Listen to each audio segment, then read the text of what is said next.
मोटरको ब्याट्री फ्याङ भएछ अर्को ब्याट्री ल्याउनु पर्ने चाहिँ त्यो ब्याट्री फ्याङ भएछ कि सक्छ त नि यार बास्यो दाइको गाउँको भ्लगको आउन भनेको छन् यता मिठो भ्लग बन्दो रहेछ क्या सिम त दामी आउँदो रहेछ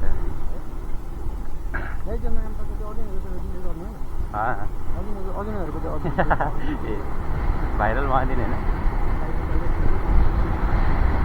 मिठो भाइ